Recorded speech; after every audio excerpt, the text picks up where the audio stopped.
The dream of passive income is a trap.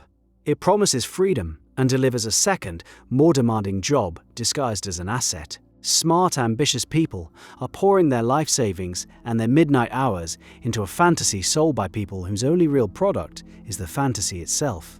This topic has no easy answers, as both the dream of escape and the reality of work hold powerful truths. Where do you stand? By the end of this, you might see the entire game differently. The fantasy is intoxicating. You've seen the ads. A 24-year-old in a rented Lamborghini talks about the Shopify notification sound. It chimes while he's at the gym, while he's eating sushi, while he's asleep. Money materializing from the internet ether. He sells you a simple process. Find a cheap product on a Chinese wholesale site, build a slick-looking online store, and run some Facebook ads. This is dropshipping. He calls it a money machine. And for a moment, it works. You find a self-stirring coffee mug for $3. You build a website and price it at $29.99. You spend $50 on ads and make 3 sales. A thrill shoots through you. It's real. You just made $90 from your laptop. So you scale. You pour thousands into ads. Orders flood in. The Shopify notifications become a constant chorus. You feel like a genius. Then the emails start. The first one asks where their mug is. It's been 3 weeks. You check your supplier's tracking number. It's a string of gibberish. The second email is a complaint. The mug that arrived is a cheap, flimsy piece of plastic that stopped working after one use. The third is a chargeback notification from your payment processor. More follow. Soon your inbox is a firestorm of angry customers, your ad account is flagged for negative feedback, and your payment processor freezes your funds. You are now working 12 hours a day. You are a customer service rep, a logistics coordinator, and a crisis manager. You aren't making money while you sleep. You aren't sleeping at all. The money machine turns out to be a treadmill, and you are the power source. That sounds convincing, but there's a problem with this critique. It only addresses the low-effort get-rich-quick schemes. What about creating a real valuable asset? Something you build once and sell forever? A book, a course, a piece of software, surely that's different. So you decide to build a genuine asset. You're an expert in landscape photography. You spend 6 months pouring everything you know into a comprehensive online course. You film 200 video lessons, write a 300-page workbook, and build a community forum. It's an immense amount of upfront work. It is the opposite of passive. But the idea is that this work is a one-time investment. You launch. People love it. You sell it for $200 and the sales roll in. You've done it. You have created a truly passive income stream. For the first year, it feels that way. But then, a new version of the primary photo editing software is released. Half your tutorials are now obsolete. A new camera model comes out with features your course doesn't cover. Your students start asking questions you can't answer. Your top competitor launches their own course, updated for the new technology.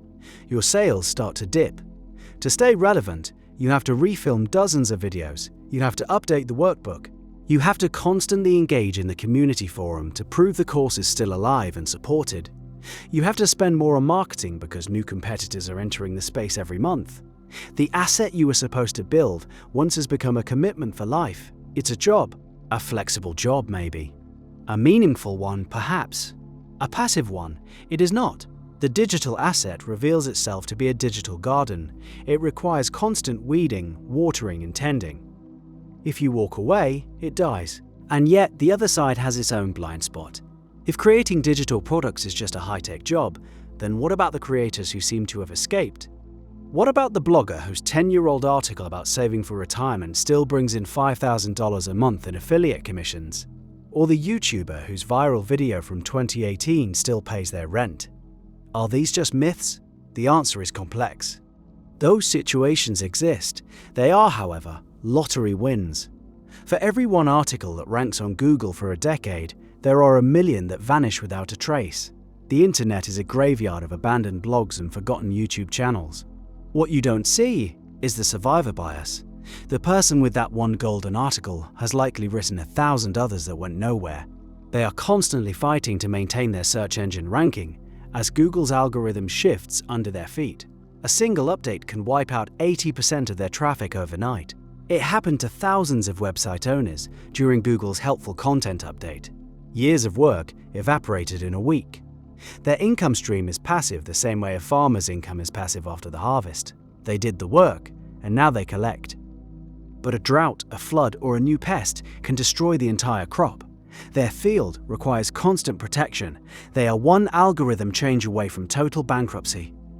Their asset is built on rented land, and the landlord can change the terms at any moment. This is the core tension. The popular models of passive income are almost always active businesses in disguise. They require massive upfront effort, constant maintenance, and carry significant platform risk. That sounds bleak, but it also points toward a more durable truth. What if the goal is completely wrong? What if we stopped chasing passive income and started chasing something else? Imagine two people. Person A spends 4 years building a portfolio of 20 passive affiliate websites. They work 80 hours a week, constantly churning out content, building links, and fighting algorithm changes. They make $200,000 a year, but they are completely burned out. Their income stops the moment they do. Person B spends those same 4 years becoming a highly skilled software engineer at a top tech company. They work 40 hours a week. They make $200,000 a year. At the end of 4 years, they have saved $400,000. Person B invests that capital into a simple, low-cost index fund. That fund generates on average a $30,000 return per year, forever, without any additional work. Who has the more passive income? The answer is obvious. The most passive income has always been the return on invested capital. A dividend check from a blue-chip stock, rental income from a paid-off property, interest from a bond portfolio. This is the income of the wealthy. It's truly passive. It arrives whether you are on a beach or in a hospital bed. But this presents a deeply unsatisfying answer. It feels like a catch-22. To get passive income, you need a large amount of capital. To get a large amount of capital, you need a high-paying active income that you work at for decades. For most people, this feels like pulling up the ladder.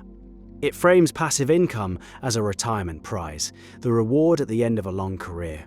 It is a solution for the person who has already won the game.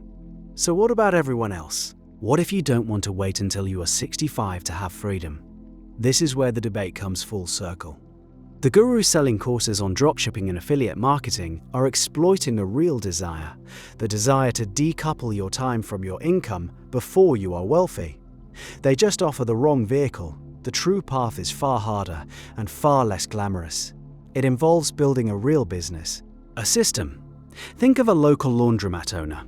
For the first 5 years, she works tirelessly. She negotiates the lease, buys the machines, deals with permits, fixes broken dryers at midnight, and mops the floors herself. Her work is intensely active. Then, she has a good year. She uses the profits to hire a part-time attendant. A year later, she hires a full-time manager to handle daily operations and a repair service to handle the machines. She now spends just a few hours a week reviewing financial statements and making strategic decisions. 10 years after she started, she buys a second laundromat. She uses the exact same systems, processes, and people to get it running. She is now the owner of an asset that generates income almost completely without her direct involvement. Her income is now 99% passive. But that passivity was earned with a decade of the most active work imaginable. She didn't find a hack, she didn't find a secret. She built a machine, a repeatable, durable system that generates value in the world. This is the truth that the online gurus leave out. They sell you the part about owning the machine. They conveniently forget to mention the part about designing it, funding it, building it from scratch, and constantly maintaining it until it's strong enough to run itself. The path to passive income is paved with the most brutally active work there is. It's the work of entrepreneurship. Even this system, however, has its own fragility. A new, high-tech laundry service could open across the street. The city could rezone the area, destroying foot traffic. A key manager could quit and start their own competing business. The economy could enter a deep recession, and people might choose to wash clothes at home. The machine requires a creator, but it also requires a protector. The work never truly ends. It just changes form. It shifts from tactical to strategic. From mopping floors to reading market trends. From fixing a machine to fixing the business model itself. The passivity is conditional. It is a state of equilibrium, not a final destination. The pursuit of security often reveals that no such thing exists. So you are left with a choice between different kinds of effort. There is the predictable, contained effort of a traditional career, where you trade your time for a salary. Your work ends when you clock out, but your upside is capped. Then there is the chaotic, all-consuming effort of building a system. The risk is immense. The upfront cost in time and stress is staggering. For years you will earn less and work more than your salaried peers. Most who try will fail, but if you succeed, you can achieve a level of freedom and autonomy that a regular job can never offer. So what do you think? The debate is not truly about passive versus active income. It's about what kind of work you are willing to do, and for what reward.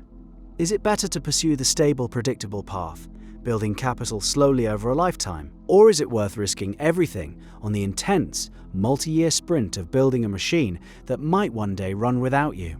Where do you draw the line?